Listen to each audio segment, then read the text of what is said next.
মৃত্যুদণ্ডাদেশ থেকে খালাস পেলেন জামাত নেতা আজহারুল। অন্য মামলা না থাকলে মুক্তির নির্দেশ।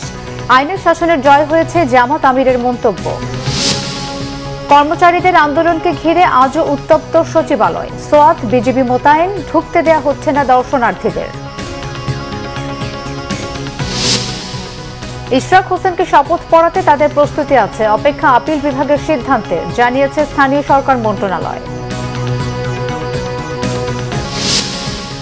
রোডম্যাপ নয়, বিনিয়োগের জন্য প্রয়োজন জাতীয় নির্বাচনের সুনির্দিষ্ট তারিখ ঘোষণা, মনে করে সিপিডি। চলতি অর্থ বছরে 1,05,000 কোটি টাকা রাজস্ব ঘাটতির আশঙ্কা। দেখছিলেন ক্রাউন ইভেন্ট সংবাদ শিরোনাম, এবারে বিস্তারিত। ৭১ মুক্তিযুদ্ধকালে মানবতাবিরোধী অপরাধের মামলায় মৃত্যুদণ্ডাদেশ থেকে খালাস পেয়েছেন জামাত নেতা এটিএম আজহারুল ইসলাম। দণ্ডাদেশের বিরুদ্ধে তার করা আপিল সর্বসম্মতিতে মঞ্জুর করেছেন আপিল বিভাগ। প্রধান বিচারপতি সৈয়দ রেফাত আহমেদের নেতৃত্বাধীন 7 সদস্যের বেঞ্চ আজ এই রায় দেন। অন্য কোনো মামলা না থাকলে আজহারুল ইসলামকে অবিলম্বে মুক্তি দিতে বলা হয়েছে। এর আগে আপিলের ওপর শুনানি শেষে 8 মে আপিল বিভাগ রায় ঘোষণার জন্য 27 মে তারিখ ধার্য করেছিলেন। মুক্তিযুদ্ধের সময় মানবতাবিরোধী অপরাধের মামলায় 2014 সালের 30 ডিসেম্বর আন্তর্জাতিক অপরাধ ট্রাইব্যুনাল আজহারুলকে মৃত্যুদণ্ড দিয়ে রায় দেন। দণ্ডাদেশের বিরুদ্ধে 2015 সালের 28 জানুয়ারি আপিল করেন আজহারুল ইসলাম। এই আপিলের শুনানি শেষে 2019 সালের 30 অক্টোবর আপিল বিভাগ রায় দেন। 2020 সালের 15 মার্চ আপিল বিভাগের পূর্ণাঙ্গ রায় প্রকাশ করা হয়। পূর্ণাঙ্গ রায় প্রকাশের পর তা পুনর্বিবেচনা চেয়ে 2020 সালের 19 জুলাই আপিল বিভাগে আবেদন করেন আজহারুল। করা হয়েছিল, অতীতের আপিল বিভাগ তা সঠিকভাবে বিবেচনা করতে ব্যর্থ হয়েছে। ফলশ্রুতিতে আজকে জনাব এটিএম আজহারুল ইসলাম সাহেব কে বেকসুর খালাস প্রদান করেছেন। পৃথিবীর ইতিহাসে এটি একটি নজিরবিহীন ঘটনা হয়ে থাকবে। এরই মাধ্যমে আমরা মনে করি ন্যায় বিচার প্রতিষ্ঠিত হয়েছে, সত্য বিজয়ী হয়েছে, মিথ্যা পরাভূত হয়েছে। আদালত বলেছেন আমরা চেষ্টা করব আজকেই যেন আজকে এবং কালকের মধ্যে যেন এই শর্ট অর্ডারটা প্রসেস হয়ে জনাব এটিএম আজহারুল ইসলাম সাহেব মুক্তি পেতে পারেন। এই জন্য সকল আইনি ব্যবস্থা আমরা গ্রহণ করব। মেরিট অব দি কেস, আজহার সাহেবের মামলায় যে মেরিটগুলো ছিল সেগুলোর ব্যাপারে আমরা অ্যাপিলেট ডিভিশনে বলেছিলাম যে এটি up to your lordships decision. Lordships এই মেরিট বিবেচনায় এটিএম আজহার সাহেবকে খালাস প্রদান করেছেন। প্রসিকিউশনের পক্ষ থেকে দেশের সর্বোচ্চ আদালতের রায়কে আমরা মেনে নিয়েছি এবং আমরা এটা মেনে নিতে বাধ্য। জামাতে ইসলামী নেতা এটিএম আজহারুল ইসলাম উচ্চ আদালত থেকে খালাস পাওয়ায় ন্যায় বিচার পেয়েছেন বলে মন্তব্য করেছেন দলের আমির ডাক্তার শফিকুর রহমান। দুপুরে সংবাদ সম্মেলন জামাতে ইসলামের আমির এসব কথা বলেন। এর রায়ের মধ্য দিয়ে এটা পরিষ্কার হয়ে গিয়েছে, এটা ছিল ইচ্ছাকৃত নেতৃত্ব গণহত্যা।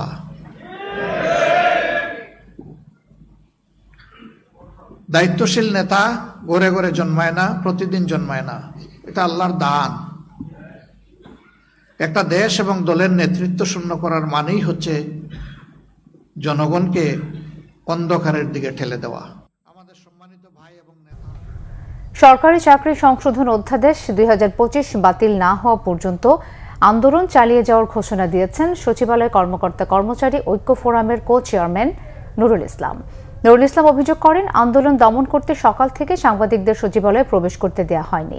মঙ্গলবার দাবি আদায়ের এই কর্মসূচি কিছুটা শিথিলভাবে পালনের কথা থাকলেও সকালে সচিবালয়ের সকল ভবনের কর্মকর্তা কর্মবিরতি পালন করতে রাস্তায় বেরিয়ে আসেন। সারা দেশের সকল সরকারি প্রতিষ্ঠানে 18 লাখ কর্মচারীকে দাবি আদায় না হওয়া পর্যন্ত আন্দোলন চালিয়ে যাওয়ার আহ্বান জানান নুরুল ইসলাম। এদিকে সচিবালয়ে কর্মবিরতি পালনের প্রতিবাদে বিক্ষোভ করছে জুলাই মঞ্চ। তাদের দাবি, গত 16 বছরে স্বৈর শাসনের দোসরেরাই সচিবালয়কে অস্থির করে ফায়দা লুটতে চায়। তাদের এই খায়েশ পূরণ হতে দেওয়া হবে না বলে সাফ জানিয়ে দেন তারা। এদিকে এই সংক্রান্ত সমস্যা নিরসনে ভূমি সচিবকে প্রধান করে কমিটি করেছে সরকার। সরকারি চাকরি অধ্যাদেশ 2025 প্রত্যাহারের দাবিতে কর্মচারীদের বিক্ষোভ কর্মসূচিকে কেন্দ্র করে সচিবালয়ে কড়া নিরাপত্তা, সোয়াট বিজিবি মোতায়েন করা হয়েছে। সচিবালয়ে কর্মকর্তা কর্মচারী ছাড়া কেউ ঢুকতে পারছেন না। সেখানে আছেন আমাদের বিশেষ প্রতিনিধি মুহিবুল্লাহ মুহিব। সরাসরি যাচ্ছি তার কাছে। মুহিব, সচিবালয় কেন্দ্রিক আন্দোলনের সবশেষ পরিস্থিতি আমাদের জানাবেন, আর আলোচনার যে কথা রয়েছে তা কি শুরু হয়েছে? মিথিলা, আসলে সকাল থেকেই কিন্তু সচিবালয়ে অনেকটা স্থবির অবস্থা। যারা বিশেষ করে কর্মকর্তা কর্মচারী যারা রয়েছেন তারা কিন্তু সকাল থেকেই ভেতরে বিক্ষোভ করেছেন। গত 4 দিন যাবত এই টানা বিক্ষোভে অনেকটাই কিন্তু অচল হয়ে গেছে এখানে প্রশাসনিক কার্যক্রম। তার চেয়েও একটি গুরুত্বপূর্ণ তথ্য আপনাকে জানাতে চাই, এই যে আন্দোলন যারা করছে তাদেরকে ফেসিবাদের দোসর আখ্যা দিয়ে ঠিক সচিবালয়ের বাইরে অবস্থান নিয়েছে শিক্ষার্থীরা। সেটি হচ্ছে জুলাই মঞ্চের ব্যানারে তারা যেটি বলছেন যে এই সচিবালয়কে অকার্যকর করে একটি মহল, বিশেষ করে যারা পলাতক ফেসিবাদ তাদেরকে ফিরিয়ে আনার জন্য কাজ করছে। এবং আপনাকে জানিয়ে রাখি, সকাল থেকে যদিও আজকের আন্দোলন খুব একটা জোরদার হয়নি, এর কারণ হলো গণমাধ্যম কর্মীরা ভেতরে সকাল থেকে ঢুকতে পারেননি এবং এই গণমাধ্যম কর্মী ছাড়া যে একটি আন্দোলন খুব একটা জোরদার হয়ে ওঠে না, সেটি তারা স্পষ্টতই স্বীকার করেছেন এবং যে কারণে তারা 2-1বার মিছিল করে যার জায়গায় তারা ফিরেছেন। তবে কর্মবিরতি সেটি কিন্তু অব্যাহত রয়েছে। আপনি নিশ্চয়ই জানেন যে গত 25 মে সরকারের পক্ষ থেকে সরকারি কর্মকর্তা কর্মচারী চাকরি বিধিমালা সংশোধন আইন 2025 সেটি প্রকাশিত হয়েছে এবং সেই প্রকাশিত হওয়ার পরে সচিবালয় সহ সারা বাংলাদেশে 18 লক্ষ সরকারি কর্মকর্তা কর্মচারী যারা বিক্ষোভ করছেন এবং তারা যেটি বলছেন যে শৃঙ্খলা ভঙ্গ এবং অফিসে অনুপস্থিতির দায়ে কোনো ধরনের নোটিশ না দিয়ে, কোনো ধরনের আত্মপক্ষ সমর্থনের সুযোগ না দিয়ে যে চাকরিচ্যুতির বিধান রাখা হয়েছে সেটিকে তারা কালো এবং গতকালকে তারা জানিয়েছিলেন যে আইন উপদেষ্টা ডক্টর মহিব, আপনাকে ধন্যবাদ। মাতারবাড়ি অঞ্চলের অবকাঠামোগত উন্নয়ন দ্রুত শেষ করার নির্দেশ দিয়েছেন প্রধান উপদেষ্টা ডক্টর মোহাম্মদ ইউনূস। রাষ্ট্রীয় অতিথি ভবন যমুনায় উচ্চ পর্যায়ের বৈঠকে মহেশখালী মাতারবাড়ি সমন্বিত অবকাঠামো উন্নয়ন উদ্যোগের অগ্রগতি পর্যালোচনা করেন। প্রধান উপদেষ্টা এই অঞ্চলের কৌশলগত গুরুত্বের উপর জোর দেন। তিনি বলেন, মাতারবাড়িতে বন্দর, সরবরাহ, উৎপাদন এবং জ্বালানির জন্য দেশের বৃহত্তম কেন্দ্র হিসেবে সরকার বিবেচনা করে। এই খাতে বিদেশি বিনিয়োগকে আকর্ষণ করতে সংশ্লিষ্টদের তাগিদও দেন ডক্টর ইউনূস। এই জন্য মহাপরিকল্পনার উপর গুরুত্ব দেন, পাশাপাশি সমুদ্রগামী কন্টেইনার জাহাজগুলোকে ধারণ ক্ষমতা সম্পন্ন টার্মিনাল তৈরি করতে সংশ্লিষ্টদের নির্দেশনাও দেন প্রধান উপদেষ্টা। ছাত্র জনতা, সেনাবাহিনী ও রাজনৈতিক দলের সমর্থনে ক্ষমতায় বসলেও তাদের মতের প্রাধান্য দিচ্ছেন না অন্তর্বর্তীকালীন সরকার, এমন মন্তব্য করেছেন বিএনপির স্থায়ী কমিটির সদস্য আমির খসরু মাহমুদ চৌধুরী। জাতীয় প্রেস ক্লাবে এক আলোচনায় আমির খসরু মাহমুদ চৌধুরী বলেন, ঐকমত্যের ভিত্তিতে নির্বাচন দিতে হবে। সকল রাজনৈতিক দল প্রস্তুত, ঐক্য কোথায় হয় তা জানার জন্য। গোপন করা হচ্ছে কেন প্রশ্ন রাখেন তিনি। কথার মারপ্যাচে সরকার নির্বাচনকে দীর্ঘসূত্রিতা করছে বলে অভিযোগ করেন তিনি। বলেন, যাদের নির্বাচনের দিতে ভয় তাদের জনগণের উপর আস্থা নেই।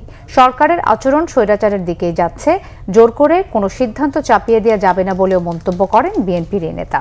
যেদিন এই সরকারকে বসানো হয়েছে ইন্টেরিয়াম গভর্নমেন্টে, সেই দিনের সাথে তুলনা করে আজকে যদি আমরা কম্পেয়ার করি, এই অবস্থান কোথা থেকে কোথায় এসে আমরা দাঁড়িয়েছি, এটার একটু অ্যানালিসিস করা দরকার সকলের জন্য।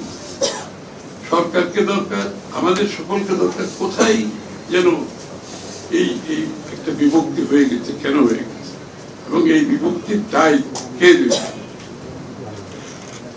যারা অনেক আশা নিয়ে, অনেক আকাঙ্ক্ষা নিয়ে বাংলাদেশের জাতীয় ঐক্যের মাধ্যমে একটা গণতান্ত্রিক অর্ডারে ফিরে যেতে চেয়েছিল, সেটা কেন আজকে প্রশ্নবিদ্ধ হচ্ছে? মেয়র পদে ইশরাক হোসেনের শপথ পড়াতে স্থানীয় সরকার বিভাগ প্রস্তুতি নিয়েছিল, কিন্তু বিষয়টি এখন আবার উচ্চ আদালতে বিচারাধীন ইস্যু হওয়ায় রায়ের জন্য অপেক্ষা করছে বলে জানিয়েছে স্থানীয় সরকার মন্ত্রণালয়। মঙ্গলবার স্থানীয় সরকার, পল্লী উন্নয়ন ও সমবায় মন্ত্রণালয়ের জনসংযোগ কর্মকর্তা মোহাম্মদ সালাউদ্দিন স্বাক্ষরিত এক প্রেস বিজ্ঞপ্তিতে জানানো হয়েছে, 22 মে হাইকোর্টে দায়ের করা একটি রিট খারিজ হওয়ার পর মেয়র হিসেবে ইশরাক হোসেনকে শপথ পড়াতে স্থানীয় সরকার বিভাগ প্রয়োজনীয় প্রস্তুতি গ্রহণ করেছিল। কিন্তু শপথ পড়াতে 25 মে ইশরাক হোসেন নিজেই তার আইনজীবীর মাধ্যমে একটি রিট পিটিশন দাখিল করেন। এছাড়াও এক আইনজীবীর করা রিট খারিজের 22 মের আদেশের বিরুদ্ধে আপিল বিভাগের লিভ টু আপিল করা হয়েছে। স্থানীয় সরকার বিভাগের বিবৃতিতে আরও উল্লেখ করা হয়েছে, এই পরিস্থিতিতে সর্বোচ্চ আদালতে এটি বিচারাধীন বিষয়ে পরিণত হয়েছে। বর্তমানে তাই স্থানীয় সরকার বিভাগ ইশরাক হোসেনের শপথ পাঠের ক্ষেত্রে আদালতের রায়ের অপেক্ষমান রয়েছে বলে জানিয়েছে স্থানীয় সরকার মন্ত্রণালয়। শেখ হাসিনার ছেলে সজীব ওয়াজিদ জয়কে অপহরণ ও হত্যা চেষ্টা মামলায় সাংবাদিক শফিক রেহমানকে খালাস দেওয়া হয়েছে। ঢাকার ৪র্থ অতিরিক্ত মহানগর দায়রা জজ তারিক এজাজ শফিক রেহমানের আপিল মঞ্জুর করে তাকে খালাস দেন। তার আইনজীবী জানান, সম্পূর্ণ রাজনৈতিক উদ্দেশ্যে তাকে মিথ্যা মামলায় সাজা দিয়ে হয়রানি করা হয়েছে। এসএম ফয়জের রিপোর্টে বিস্তারিত। সজীব ওয়াজিদ জয়কে অপহরণ এবং হত্যা চেষ্টার ষড়যন্ত্রের মামলায় খালাস পেয়েছেন সাংবাদিক শফিক রেহমান। খালাসের পর বিএনপির চেয়ারপারসন বেগম খালেদা জিয়া সহ জুলাই আন্দোলনের বিপ্লবীদের কৃতজ্ঞতা জানান তিনি। বলেন, খালাসের মাধ্যমে বিচার বিভাগ যে স্বাধীন তা প্রমাণিত হয়েছে। সজীব ওয়াজিদ জয়কে অপহরণ এবং হত্যা চেষ্টার যে মামলা করা হয়েছিল 2016 সালের 16 এপ্রিলে, আজ সেটি রায় হলো। রায়ে মামলাটি থেকে আমাকে খালাস দেয়া হয়েছে। সুদীর্ঘ 9 বছর পরে সত্য প্রতিষ্ঠিত হয়েছে। আমি আন্তরিক ধন্যবাদ ও প্রশংসা করছি মাননীয় বিচারপতি বৃন্দকে। তারা এটাও প্রতিষ্ঠা করেছিলেন বা করলেন, এখন বিচার বিভাগ স্বাধীন। আমি বিশেষত ধন্যবাদ জানাতে চাই ম্যাডাম খালেদা জিয়াকে। প্রথমত একটা ভুয়া, একটা ভানুয়াট একটা মামলা, যেটা কোনো ভিত্তি ছিল না। সেখানে এই ফ্যাসিবাদী সরকার তাদের ইচ্ছা মতো একটা ক্যাঙ্গারু কোর্টে রায় দিয়েছিল এবং আমাদেরকে মামলা করেছিল। সেই মামলা থেকে আজকে ফাইনালি আমরা ইনশাআল্লাহ এটা সমাপ্তি ঘটল। এখন আলহামদুলিল্লাহ আল্লাহর দরবারে আমরা শুকরিয়া জানাচ্ছি। মামলায় যারা মিথ্যা সাক্ষ্য দিয়েছিলেন তাদের বিরুদ্ধে আইনগতভাবে ব্যবস্থা নেওয়ার কথা জানান তার আইনজীবী। মিথ্যা মামলা থেকে দীর্ঘদিন পরে উনি খালাস পেলেন। আমরা সুস্পষ্টভাবে একটা যে বলতে চাই, সেটা হচ্ছে এই মামলা তদন্তে, এই মামলার সাথে সংশ্লিষ্ট যারা মিথ্যা সাক্ষী দিয়েছেন তাদের ব্যাপারে আমি জনাব শফিক রেহমানের সাথে বসে ফৌজদারি এবং দেওয়ানি সহ যত ধরনের আইনি ব্যবস্থা আছে তাদের এই মিথ্যা ষড়যন্ত্রের জন্য আমরা সেভাবেও একটা আইনি প্রক্রিয়ায় যেতে পারি, কারণ এই দেশে একটা আইনি শাসন প্রতিষ্ঠা হওয়া দরকার। 2023 সালের আগস্টে এই মামলার রায়ে সাংবাদিক শফিক রেহমান, আমার দেশ সম্পাদক মাহমুদ রহমান সহ 5 জনকে 7 বছরের কারাদণ্ড দেওয়া হয়। গত 10 ফেব্রুয়ারি মাহমুদ রহমান খালাস পেয়েছিলেন। SM Foyez, Bangla Vision, Dhaka. রাজনৈতিক উচ্চাভিলাষ না থাকায় অনেকটাই কাটছাঁট করে নতুন অর্থ বছরের জন্য এডিপি ঘোষণা করেছে অন্তর্বর্তী সরকার। অযথা প্রকল্প ব্যয় না বাড়িয়ে অর্থ সাশ্রয়ের মাধ্যমে মানুষকে স্বস্তিতে রেখে অর্থবছর শেষ করতে অন্তর্বর্তী সরকারের এমন কৌশল। ছোট আকারের এডিপির প্রশংসা করলেও অর্থনৈতিক বিশ্লেষকরা মনে করেন এতে চ্যালেঞ্জ থাকবে বিনিয়োগ ও মানুষের আকাঙ্ক্ষা পূরণের। রিপোর্ট রিশান নাসরুল্লাহর। ব্যয় সংকোচন নীতির পাশাপাশি আগের সরকারের রেখে যাওয়া কম গুরুত্বের প্রকল্পে অর্থ বরাদ্দ কাটছাট করে 2025-26 অর্থবছরের জন্য 2,30,000 কোটি টাকার বার্ষিক উন্নয়ন কর্মসূচি এডিপি অনুমোদন করেছে অন্তর্বর্তী সরকার, যা শেষ হতে যাওয়া অর্থবছরের চেয়ে 35,000 কোটি টাকা কম। দেশের উন্নয়ন এবং অর্থনীতির গতি ধরে রাখতে 154টি প্রকল্প নেওয়া হয়েছে ঘোষিত এডিপিতে। অগ্রাধিকার পেয়েছে পরিবহন, যোগাযোগ, বিদ্যুৎ, জ্বালানি সহ 5টি খাত। অর্থনীতি বিশ্লেষকরা বলছেন, সরকারের ব্যয় সংকোচন নীতি ইতিবাচক। এডিপিতে প্রকল্প বাস্তবায়নের মনিটরিং জোরদার করতে হবে। সেটি না করা গেলে আগের মতোই অপচয়ের বৃত্তে আটকে থাকবে উন্নয়ন। একটু আকারে কম হলেও সেটা যদি সঠিক সময়ে বাস্তবায়ন করা সম্ভব হয়, তাহলে সেই ক্ষেত্রে এটার একটা ইতিবাচক প্রভাব পড়বে অর্থনীতিতে। মানে উন্নয়নটাই তো হচ্ছে আমাদের মূল কথা, যে আমরা অবকাঠামো করব, সেই অবকাঠামোর মাধ্যমে কর্মসংস্থান হবে, বিনিয়োগ আসবে। তো এখন আমাদের একটা বড় সমস্যা এখনও রয়ে গেছে, সেটা হলো যে আমরা কিন্তু সারা বছর ধরে প্রকল্প বাস্তবায়ন করতে পারি না। পরে গিয়ে দেখা যায় কি যে লাস্ট কোয়ার্টারে একেবারে চাপ পড়ে যায়। এফোর্ট দিতে হবে এমনভাবে যাতে করে এই যে এটা আমাদের পুরো এডিপি ঘিরে যেটা দুর্নীতি, অপচয়, দুষ্ট চক্র তৈরি হয়েছে, তো সেটাকে যাতে ভাঙা যায়। এখন ওরা সক্রিয় আছে। গ্রোথের তো মূল চালিকা শক্তি ইনভেস্টমেন্ট। পাবলিক ইনভেস্টমেন্ট যদি কমে যায়, তাহলে ওটা কি প্রাইভেট ইনভেস্টমেন্ট দিয়ে কম্পেনসেটেড হবে?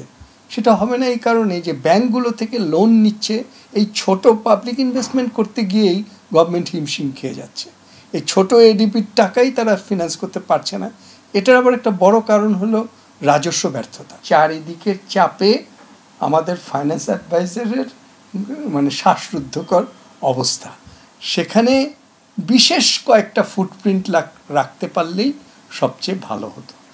তাদের মতে ঘোষিত এডিপিতে ব্যালেন্স অফ পেমেন্টে ভারসাম্য রক্ষা পেলেও চ্যালেঞ্জ থাকবে বিনিয়োগ ও বেসরকারি খাত বিকাশে। যদি রাজনীতি অস্থির হয়ে যায় তাহলে বিনিয়োগ পরিস্থিতি আরও খারাপ হয়ে যাবে এবং তখন আনএমপ্লয়মেন্ট এবং পভার্টি প্রবলেম আরও বেড়ে যাবে এবং তখন কিন্তু ইকোনমিক ডিসকন্টেন্ট বেড়ে যাবে।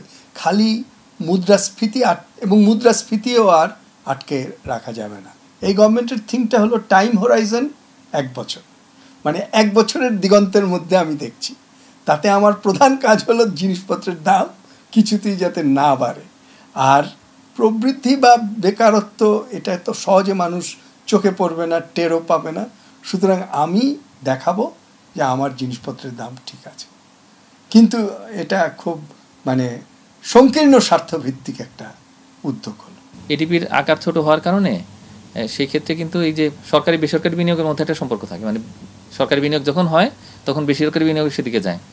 তো এখন আমাদের দেশি বিদেশি বিনিয়োগ, বিশেষ করে প্রাইভেট ইনভেস্টমেন্ট, সেটা কিন্তু অনেকটাই হতাশাজনক। এখন গ্যাস পাচ্ছে না, শিল্প কারখানাগুলো থেকে বন্ধ হয়ে যাচ্ছে, নতুন কারখানা কিন্তু কম প্রতিষ্ঠিত হচ্ছে, তো অনেক শ্রমিক বেকার হচ্ছে এবং একই সঙ্গে যে লোকাল ইন্ডাস্ট্রিয়াল বেস সেটা কিন্তু দুর্বল হয়ে যাচ্ছে, আর বিদেশিরাও আসছে না সেভাবে। এই যে চিন্তাগুলো মানে সেগুলোই কিন্তু আমাদের জন্য একটা বড় রকমের দুশ্চিন্তার বিষয়। প্রস্তাবিত এডিপিতে সরকারের নিজস্ব অর্থায়ন ধরা হয়েছে 1,44,000 কোটি টাকা। অন্যদিকে চলতি অর্থ বছরের তুলনায় বৈদেশিক সাহায্যের পরিমাণ 14,000 কোটি টাকা কমিয়ে 86,000 কোটি টাকা নির্ধারণ করা হয়েছে। রিশাদ নাসরুল্লাহ, বাংলাভিশন, ঢাকা। বিনিয়োগের ক্ষেত্রে শুধু রোডম্যাপ নয়, জাতীয় নির্বাচনের সুনির্দিষ্ট তারিখ ঘোষণা কার্যকর ভূমিকা রাখবে বলে মনে করে Centre for Policy Dialogue CPD. গবেষণা প্রতিষ্ঠানটির মতে বিনিয়োগকারীরা রাজনৈতিক স্থিতিশীল পরিবেশ দেখতে চায়। চলমান প্রবণতায় চলতি অর্থ বছরে রাজস্ব ঘাটতি 1,05,000 কোটি টাকা দাঁড়াবে বলে ধারণা সিপিডির। 2024-25 অর্থ বছরের বাজেট পর্যালোচনা নিয়ে রাজধানীতে সিপিডি কার্যালয়ে মিডিয়া ব্রিফিংয়ে বলা হয়, একাধটু সংস্কার দিয়ে কোনো ক্ষেত্রেই এগোনো যাবে না, প্রয়োজন প্রাতিষ্ঠানিক সংস্কারের। অনুষ্ঠানে সিপিডি সম্মানীয় ফেলো ডক্টর মোস্তাফিজুর রহমান বলেন, বাজেটে কালো টাকা সাদা করার সুযোগ দেওয়া কখনোই লাভজনক প্রমাণিত হয়নি, বরং সামাজিক অবক্ষয় ও দুর্নীতি করার প্রবণতা বাড়িয়েছে। জাতীয় রাজস্ব বোর্ড এনবিআর সংস্কার থেকে পিছিয়ে আসার সুযোগ নেই, প্রয়োজনীয় কিছু সংশোধন করে বাস্তবায়ন করার পরামর্শ তার। কেন্দ্রীয় ব্যাংকের পদক্ষেপ দীর্ঘ মেয়াদে ঋণ খেলাপি কমানো ও সুদের হার কমাবে বলে মনে করে সিপিডি। করার যে সুবিধা, এই সুবিধাটা অর্থনৈতিকভাবে এটা খুব একটা লাভজনক প্রমাণিত হয় নাই, নৈতিকভাবে এটা গ্রহণযোগ্য না, এবং আমরা আগে বলেছিলাম যে রাজনৈতিকভাবেও এটা কোনো ভালো কিছু আনবে না। নির্বাচনের কথা বলছেন, 9 মাস হয়ে যাওয়ার পরে এখন রোডম্যাপ না, ম্যাপ না, এখন একেবারে সুনির্দিষ্ট একটা সুনির্দিষ্ট সময় দেওয়াটার সময় এসে গেছে এখন। বাংলাদেশ ব্যাংকের governor doctor Ahsan H Mansur জানিয়েছেন, বিভিন্ন রিপোর্টিং এজেন্সির মাধ্যমে গত অর্থ বছরে 17,345টি সন্দেহজনক লেনদেন চিহ্নিত করা হয়েছে। এক সংবাদ সম্মেলনে আহসান এইচ মনসুর জানান, এক বছরে সন্দেহজনক লেনদেন বেড়েছে 23%। বাংলাদেশ ব্যাংকের আর্থিক গোয়েন্দা প্রতিবেদন অনুযায়ী পাচার হওয়া অর্থ ফেরত আনতে 4 থেকে 5 বছর লাগবে, তবে পাচারকারীদের দেশে ফেরত এনে জেলে পোড়া কঠিন। গভর্নর বলেন, পাচারকৃত অর্থ ফেরতের ব্যাপারে একেবারে কোনো অগ্রগতি নেই, তাও ঠিক নয়। কেন্দ্রীয় ব্যাংকের উদ্দেশ্য হলো পাচারকৃত অর্থ আপাতত জব্দ করা, জানান বাংলাদেশ ব্যাংকের governor Ahsan H Mansur. Governor জানান, দুর্বল ব্যাংকগুলোকে একীভূত করা হবে, এই প্রক্রিয়া শুরু হয়েছে। শুরুতে ইসলামী ব্যাংকগুলোকে একীভূত করা হবে, আর আমানতকারীর অর্থ সুরক্ষায় প্রয়োজনে দুর্বল ব্যাংক অধিগ্রহণ করে সরকারি ব্যাংকে রূপান্তর করা হবে। এরপর সেই ব্যাংক পুনর্গঠন করে দেশি বিদেশি বিনিয়োগকারীদের হাতে ছেড়ে দেওয়া হবে বলেও জানান গভর্নর। অবৈধ অর্থ লেনদেনের মোবাইল ব্যাংকিং এর ব্যবহার বেড়েছে বলে জানিয়েছেন টিআইবির নির্বাহী পরিচালক ডক্টর ইফতেখারুজ্জামান। রাজধানীর টিআইবি কার্যালয়ে গবেষণা প্রতিবেদন প্রকাশ উপলক্ষে আয়োজিত সংবাদ সম্মেলনে তিনি এই তথ্য জানান। মোবাইল আর্থিক সেবা খাতে সুশাসনের চ্যালেঞ্জ ও উত্তরণের উপায় শীর্ষক প্রতিবেদন প্রকাশ নিয়ে এই সংবাদ সম্মেলনের আয়োজন করে transparency international TIB. Doctor Iftekharuzzaman বলেন, অনলাইন জুয়ায় প্রায় 1100 মোবাইল ফাইন্যান্সিয়াল সার্ভিসেস এজেন্ট শনাক্ত হয়েছে। গবেষণা প্রতিবেদনে বলা হয়, অর্থ পাচার, ঘুষ, অনলাইন জুয়া, সন্ত্রাসী কাজে অর্থায়ন ও ক্রিপ্টো ট্রেডিং সহ অবৈধ অর্থ লেনদেনের মাধ্যম হয়ে উঠেছে মোবাইল ব্যাংকিং। আইপিএল বিপিএলকে কেন্দ্র করে দেশে দেদারসে মোবাইলে অনলাইন জুয়ার অর্থ লেনদেন হলেও তা বন্ধে কার্যকর কোনো উদ্যোগ নেওয়া হচ্ছে না বলেও জানানো হয়। সংবাদ শেষ করব ক্রাউন 7 শিরোনামগুলো আরও একবার জানিয়ে। মৃত্যুদণ্ডাদেশ থেকে খালাস পেলেন জামাত নেতা আজহারুল। অন্য মামলা না থাকলে মুক্তির নির্দেশ। আইনের শাসনের জয় হয়েছে জামাত আমিরের মন্তব্য। কর্মচারীদের আন্দোলনকে ঘিরে আজও উত্তপ্ত সচিবালয়। সোয়াত বিজিবি মোতায়েন, ঢুকতে দেয়া হচ্ছে না দর্শনার্থীদের।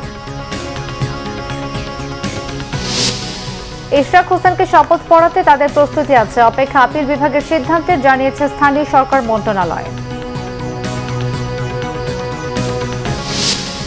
রোডম্যাপ নয়, বিনিয়োগের জন্য প্রয়োজন জাতীয় নির্বাচনের সুনির্দিষ্ট তারিখ ঘোষণা, মনে করে সিপিডি। চলতি অর্থ বছরে 1,05,000 কোটি টাকা রাজস্ব ঘাটতির আশঙ্কা।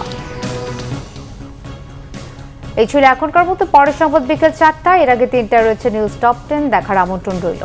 এছাড়া বাংলা ভিশন সংবাদ ও সংবাদ সংশ্লিষ্ট অনুষ্ঠান দেখতে ভিজিট করুন www.bvnews24.com ও facebook.com/banglavisionnews এবং সাবস্ক্রাইব করুন youtube.com/banglavisionnews। ধন্যবাদ।